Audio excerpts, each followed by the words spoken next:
Hello बच्चों, आज हम अपने हिंदी उत्सव पाठमाला के पाठ नंबर 18 मित्रता पाठ का दूसरा भाग पढ़ने जा रहे हैं। इसके पहले हमने इस पाठ का पहला भाग पहले वीडियो में पढ़ लिया है और संक्षेप में हम पहले भाग के बारे में बातें करते हैं। पुनः हम दूसरे भाग पर लौटेंगे। अब तक हमने पढ़ा कि मित्रता करना मनुष्य की सहज प्रवृत्ति है और मित्र हमारी आवश्यकता है। दूसरी बात हमने पढ़ी कि कैसे लोगों से हमें मित्रता करनी चाहिए और पहले वीडियो में मैंने बताया है कि दो प्रकार के लोग जिनसे हमें मित्रता करने से बचना चाहिए। आचार्य शुक्ल कहते हैं कि ऐसे लोग जिनकी बातों का हम विरोध नहीं कर सकते हैं, जो हमसे भी ज़्यादा दृढ़ संकल्प के हैं या हठी हैं, कह सकते हैं आप। यहाँ दृढ़ संकल्प से मतलब है हठी स्वभाव के हैं, उनसे हमें मित्रता नहीं करनी चाहिए, क्योंकि हमारे विचारों का वहाँ कोई मूल्य नहीं होगा। और दूसरे तरह के उन लोगों के बारे में भी उन्होंने बताया जो हमारे आश्रित हैं, उनका अपना कोई विचार नहीं है, हमारी कमियों के बारे में वो हमें कुछ भी सलाह नहीं दे सकेंगे, ना हमें सहारा दे सकेंगे। तो ऐसे लोगों से मित्रता करने से बचना चाहिए। दूसरी बात हमने पढ़ी कि मित्रता करना अच्छी बात है, लेकिन हमें एक विश्वास पात्र मित्र की खोज करना चाहिए। और यदि हमें कोई विश्वासी मित्र मिल जाए तो हमें यह समझना चाहिए कि जीवन में एक बहुत बड़ी पूंजी मिल गई है। एक विश्वास पात्र मित्र एक वैद्य की तरह से होता है और एक माता जैसा धैर्यशील होता है। उसके पास वह औषधि होती है जिससे जब कभी भी आवश्यकता पड़े, एक निपुण और पारखी वैद्य की तरह से वह हमारी प्रवृत्तियों या हमारी कमियों का इलाज कर सकता है।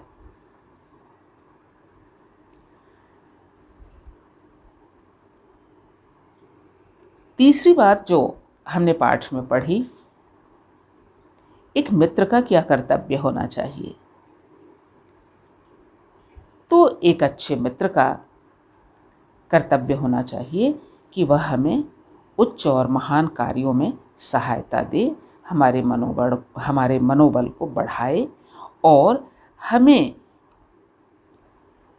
साहस दे कि हम अपने सामर्थ्य के अनुसार काम कर सकें।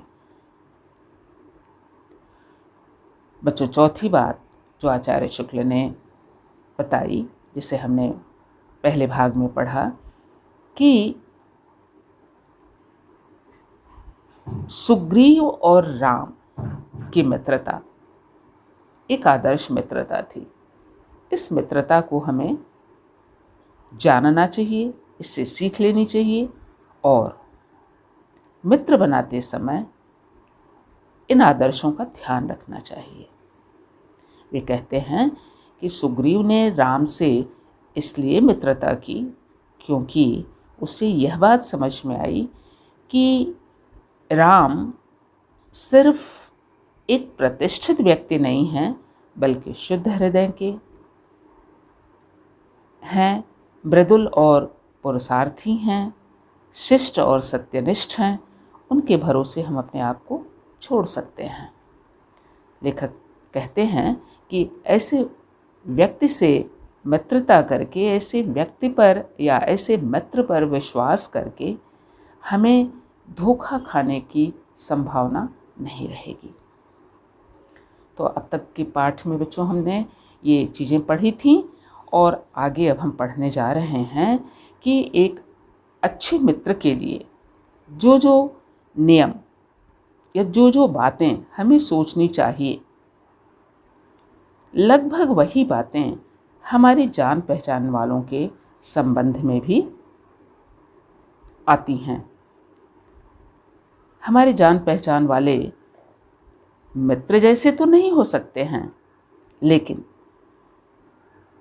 वे हमारे जीवन को उत्तम और आनंदमय बनाने में कुछ सहायता दे सकते हैं।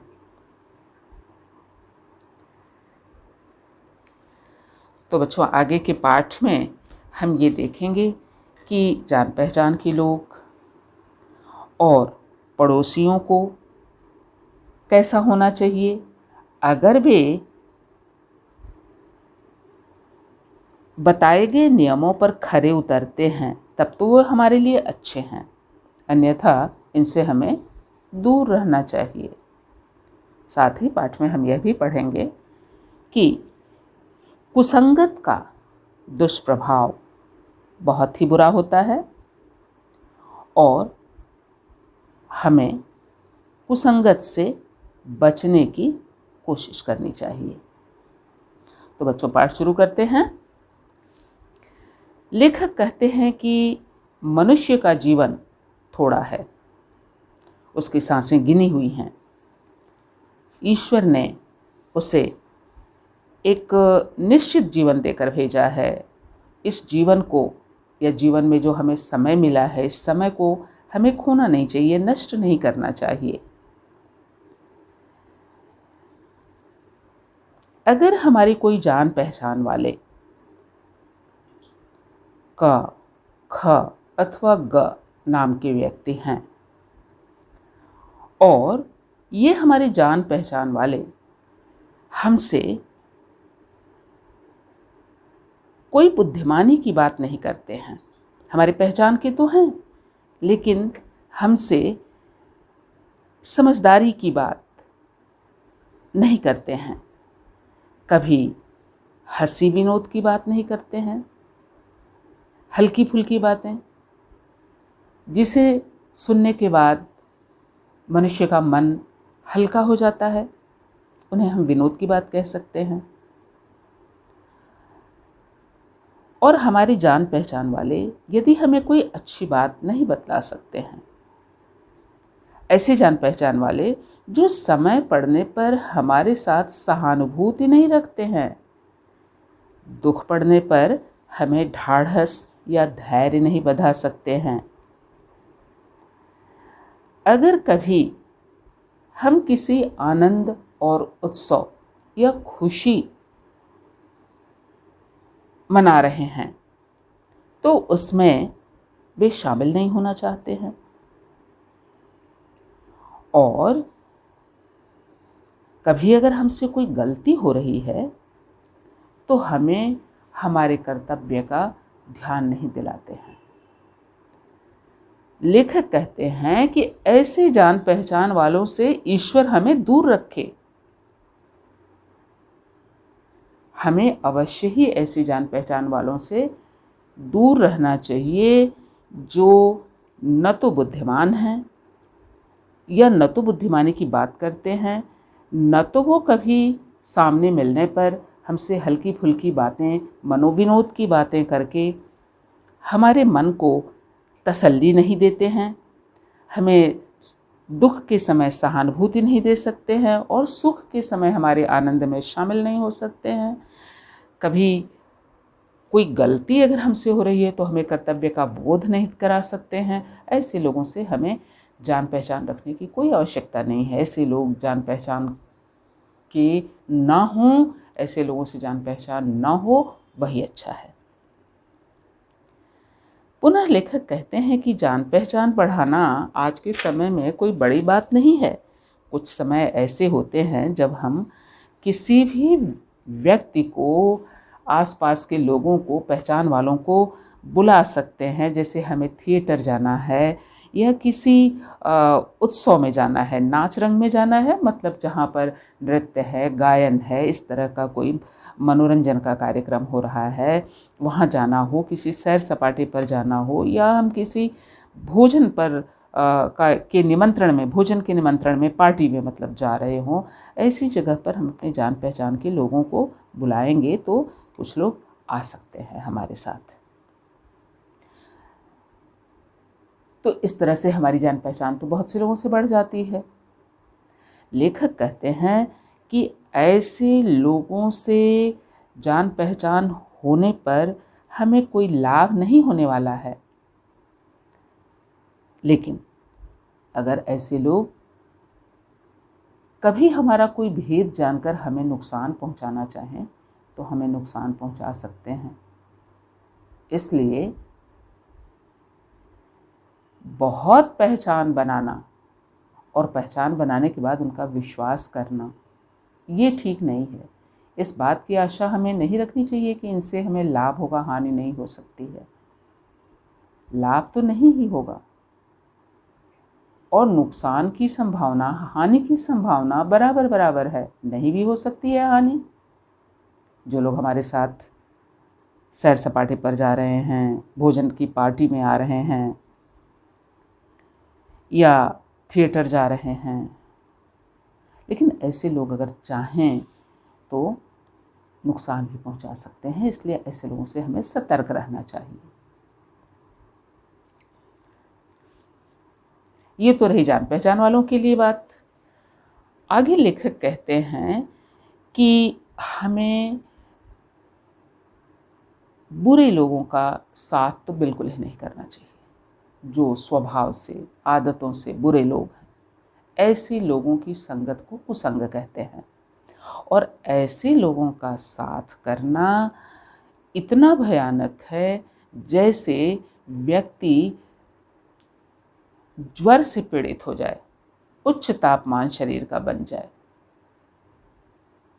और फिर वह ज्वर उतरता है तो व्यक्ति को कुछ न कुछ क्षति पहुंचाकर उतरता है। तो कुसंगत एक ऐसे भयानक ज्वर की तरह से है, जैसे भयानक ज्वर उतरने के बाद नुकसान पहुंचाकर उतरता है,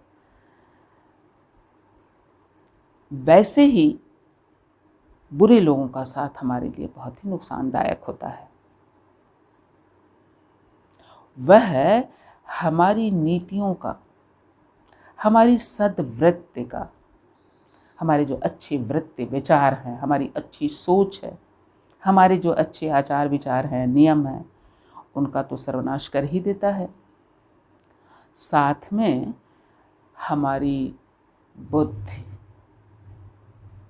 का भी क्षय कर देता है। माने हमारी बुद्धि नष्ट हो जाती है, सोचने समझने की शक्ति नष्ट हो जाती है यदि कोई बुरे व्यक्ति से हम साथ कर लें। इसलिए बुरे व्यक्ति के साथ से, जिसको कुसंगत कहा जा रहा है, हमें बचना चाहिए। और युवा पुरुष के पैर में कुसंगति वैसी ही हो जाती है जैसे चक्की बंध जाना पैर में। माने हमारे हाथ पैर बुरे मित्र के साथ बंध जाते हैं, वे स्वयं भी गिरते हैं और हमें भी गड्ढे में गिराते हैं, हमारा पतन होता है।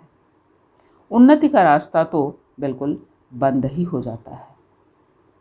जैसे गोस्वामी तुलसीदास ने कहा है कि को न नसाहि कुसंगति पाई। अच्छे से अच्छे लोगों का सर्वनाश हो जाता है कुसंगति पाकर।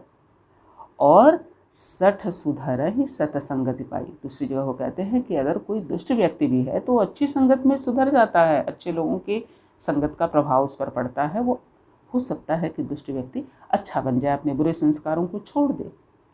परंतु जो बुरे लोग होते हैं उनके साथ अच्छा व्यक्ति भी पड़ जाए तो उसके भी बल बुद्धि का क्षय हो जाता है। और अच्छे लोगों का साथ, तो इस तरह से सहारा देता है जैसे गिरते हुए व्यक्ति को कोई हाथों का सहारा दे दे, और इस तरह से व्यक्ति धीरे धीरे उन्नति के ओर अग्रसर हो जाता है। तो जैसा कि अभी हमने बताया कि अच्छे लोग जो होते हैं वो हमें अपनी अच्छाई हमेशा देते हैं। लेखक ने एक वाकये का वर्णन किया है। इंग्लैंड में एक विद्वान को युवावस्था में राज दरबारियों में जगह नहीं मिली। वो इंग्लैंड की एक घटना याद करते हैं। कोई उनके मित्र रहे होंगे जिन्हें अपनी युवावस्था में राज दरबार में जगह नहीं मिली, और कोई साधारण व्यक्ति होता तो राज दरबार में जगह न मिलने पर उसे बड़ा पश्चाताप होता। परंतु लेखक कहते हैं कि उनके मित्र ने जिंदगी भर अपने भाग्य को सराहा कि अच्छा हुआ हमें राज दरबारियों में रहने की जगह नहीं मिली, अतः हम उनसे दूर रहे, और यह हमारे लिए बड़ा अच्छा हुआ क्योंकि वहाँ अच्छे लोगों की संगति नहीं थी। शायद लेखक के वे मित्र या परिचित आध्यात्मिक व्यक्ति थे, अतः उन्होंने कहा कि अगर हम राजदरबारियों में रहते तो हमारी आध्यात्मिक उन्नति नहीं हो पाती। आध्यात्मिक उन्नति मतलब जीवन और आत्मा, ईश्वर और संसार इत्यादि के बारे में विचार करने वाले व्यक्ति को हम कह सकते हैं आध्यात्मिक व्यक्ति माने, और वह विषय जिसमें हम जीवन के बारे में, मृत्यु के बारे में, आत्मा के बारे में, ईश्वर के बारे में विचार करते हैं, वह विषय आध्यात्म कहलाता है। तो व्यक्ति ऊंची बात नहीं सोच सकता है यदि उसका साथ बुरे लोगों का है। कुछ ऐसे बुरे लोग होते हैं जिनके साथ अगर हम थोड़ी देर भी रहें तो हमारी बुद्धि नष्ट हो जाती है, हमारे सोचने समझने की शक्ति खत्म हो जाती है। ऐसी बातें बोलते हैं कि वे बातें अगर हमारे कान में आ जाएं तो बहुत देर तक गूंजती रहती हैं। और लेखक कहते हैं कि बुराई एक ऐसा दुर्गुण होती है, ऐसी दुर्गुण होती है कि एक बार जब वो हमारे भावों में बैठ जाती है तो वह जल्दी नहीं निकलती है। वे उदाहरण देते हैं कि कोई भद्दे और फूहड़ गीत अगर हम सुन लें तो जल्दी जल्दी हमारे दिमाग पर आते हैं, हमारे दिमाग में आते हैं, हमारे ख्याल में आते हैं। वही अगर हमें कोई गंभीर विषय पर कोई श्लोक याद करना है, कोई प्रार्थना याद करना है, कोई अच्छी किसी की कही हुई बात याद करना है, तो उससे हमें बहुत ध्यान से सोचना और याद करना पड़ता है, चेष्टा करनी पड़ती है याद करने की, तब जाके हमें वो अच्छी बात याद हो पाती है। पर बुरी बातें जल्दी याद हो जाती हैं और भूलती नहीं हैं जल्दी। तो हमारा यह कर्तव्य बनता है कि हम अपने आसपास चौकसी रखें। चौकसी मतलब निगरानी रखें। हम ध्यान रखें कि हमारे साथी कोई बुरे व्यक्ति ना बने, जो अश्लील, जो गंदी बातें बोलते हों, अपवित्र बातें बोलते हों, फूहड़ बातें बोलते हों। भले ही बोलकर हमें हंसाना चाहें, लेकिन हमें ऐसे लोगों को अपने पास फटकने भी नहीं देना चाहिए। हमें सावधान रहना चाहिए, क्योंकि कह रहे हैं लेखक कि हमें ये हल्की फुल्की फूहड़ बातें, मनुष्य का स्वभाव होता है वो जल्दी याद हो जाता है और भुलाए नहीं भूलता है।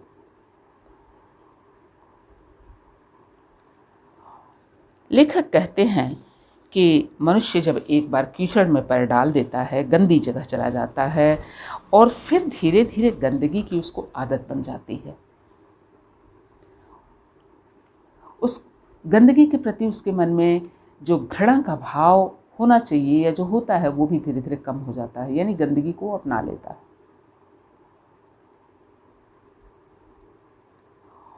और इस तरह से व्यक्ति का विवेक, उसका ज्ञान कुंठित हो जाता है। मतलब उसका ज्ञान, उसकी समझ, उसकी बुद्धि, सोचने समझने की शक्ति खो देती है। कुंठित हो जाना माने सोचने समझने की शक्ति को खो देना। तो हमारी बुद्धि कुंठित हो जाती है बुरे लोगों के साथ में। अतः हमें चौकसी बरतनी चाहिए, सावधानी बरतनी चाहिए कि हमारे आसपास में बुरे मित्र फटकें भी नहीं। मिल सकें तो अच्छे मित्र मिलें, और नहीं मिल सकें तो बिना मित्र ही ठीक है।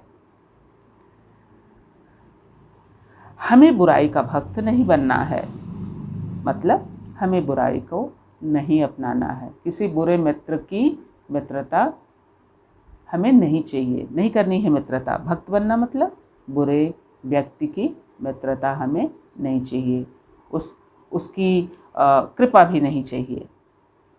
हम उसके भक्त बनेंगे तो हमारे ऊपर कृपा करेगा बुरा व्यक्ति।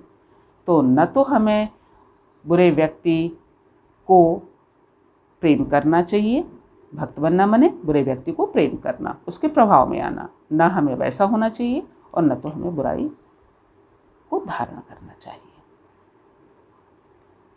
और पुनः कहते हैं लेखक, हृदय को उज्ज्वल और निष्कलंक रखने का सबसे अच्छा उपाय है कि बुरी संगत की छूत से बचो। बुरी संगत एक छूत की तरह से है। छुआछूत की बीमारी का नाम आपने सुना होगा। एक को हुई दूसरे को हो जाती है। आजकल तो आप सुन रहे हैं कोरोना जैसी बीमारी जो हुई है, कोविड-19, जो छुआछूत की बीमारी है, बहुत अच्छा उदाहरण इस समय है। किस तरह से हम अपने घरों में दुबके हुए हैं। हमें मास्क लगा करके अपने आप को ढक कर सबसे अलग रखना है, क्योंकि हमें बीमारी से बचना है। लेखक कह रहे हैं कि बुरी संगत भी इसी छुआछूत की बीमारी की तरह से है। वो एक बार जब लग जाती है तो व्यक्ति का सर्वनाश करके ही मानती है, जैसे आज की यह बीमारी है। और अगर हम बुरी संगत से बचे रहेंगे तो हम अपने हृदय को कैसा रख सकेंगे? उज्ज्वल, साफ सुथरा, निष्कलंक, किसी भी प्रकार का उसमें कलंक, कालिमा, दोष नहीं उत्पन्न होगा। और जब कालिमा नहीं होगी, कलंक नहीं होगा, दोष नहीं होगा, तो हमारा हृदय कैसा होगा? उज्ज्वल, साफ सुथरा, शीशे जैसा चमकदार, जिसमें हम अपनी परछाई देख सकें। और इसका उपाय उन्होंने क्या सुझाया है कि हम बुरी संगति से बचें, क्योंकि बुरी संगति कैसी है? छुआछूत के बीमारी की तरह से संक्रामक बीमारी है। आगे पुनः लेखक एक पुरानी कहावत कहकर पाठ को खत्म करते हैं कि एक पुरानी कहावत है, काजल की कोठरी में कैसो ही सयानो जाए, एक लीक काजल की लागी हैं पे लागी हैं। इस कहावत में क्या कहा जा रहा है? अगर हम किसी काजल की कोठरी में जाएं, ऐसी कोठरी में, ऐसे कमरे में प्रवेश करें जहां कालिक ही कालिक हो, काजल भी आप समझते होंगे, कालिक से ही काजल बनता है, लेकिन हाँ, उसमें औषधियाँ डालकर काजल को आँख में लगाते हैं। बच्चों, यहाँ भ्रम नहीं पालना है। यहाँ काजल से मतलब कालिमा से, कालिक से है। तो हम किसी कालिक की कोठरी में जाएं अगर, और कितनी भी चतुराई से जाएं, सयानो मतलब चतुर व्यक्ति, तो कितनी भी सावधानी से, कितनी भी चतुराई से हम कालिक भरी कोठरी में प्रवेश करें, तो क्या होगा? एक लीक काजल की लागी हैं पे लागी हैं। हम उस काजल की कोठरी से बिल्कुल साफ सुथरे, उज्ज्वल, निष्कलंक नहीं निकल सकेंगे। काजल की कोई न कोई लीक, मतलब कोई न कोई दाग हमारे वस्त्रों पर, हमारे अंगों पर लग सकती है। तो बुरी संगति को लेखक ने काजल की कोठरी कहा है, और उसमें जाने वाला व्यक्ति बड़ा चतुर है, बड़ा सयाना है, बड़ा बुद्धिमान है, अथवा कम बुद्धि विवेक वाला है, कोई फर्क नहीं पड़ता है। काजल की लीक, दाग, धब्बा तो हमारे तन बदन पर लगना ही है, इसलिए हमें बुरे लोगों की संगत से बचना चाहिए। तो बच्चों, आप आज का पाठ मैं समझती हूँ आपको अच्छा लगा होगा, समझ में आया होगा। इस पाठ का मूल्य भी आप जान लीजिए। पूरे ही पाठ का मूल्य है कि हमें अपने आप पर नियंत्रण रखना चाहिए। किस बात के लिए? अच्छे बुरे दोस्तों के चुनाव के लिए। और इस पाठ में अच्छी मैत्री का बहुत मूल्य है, बहुत बड़ी पूंजी है व्यक्ति के जीवन में, जैसा कि अभी हम लोगों ने पढ़ा। और मित्रता करते समय हमें यह अवश्य सोचना चाहिए कि हमारे मित्र से हमारे किसी उद्देश्य की पूर्ति होगी अथवा नुकसान होगा। और बच्चों, सिर्फ मित्र से पाने की ही आशा नहीं रखनी चाहिए, हमें एक अच्छा मित्र भी बनना चाहिए और एक अच्छे मित्र का कर्तव्य भी अपने मित्र के साथ निभाना चाहिए। हमें यह भी जानना चाहिए कि हमारे मित्र का हमारे लिए क्या कर्तव्य है और एक अच्छे मित्र की तरह से हमारा क्या कर्तव्य है अपने मित्र के प्रति। और कुसंगत से बचना चाहिए, क्योंकि कुसंगति के प्रभाव से कोई नहीं बचा है, इसलिए कुसंगत जैसी छूत की बीमारी से दूर रहने में ही बचाव है। तो मैं समझती हूँ कि पाठ आपको समझ आया होगा। यदि आपका कोई प्रश्न होगा तो कमेंट बॉक्स में आप लिखेंगे और पाठ में दिए गए प्रश्न, उत्तर, व्याकरण, शब्दार्थ यह मैं आपको PDF में लिखकर भेजूंगी बच्चों। तब तक के लिए धन्यवाद।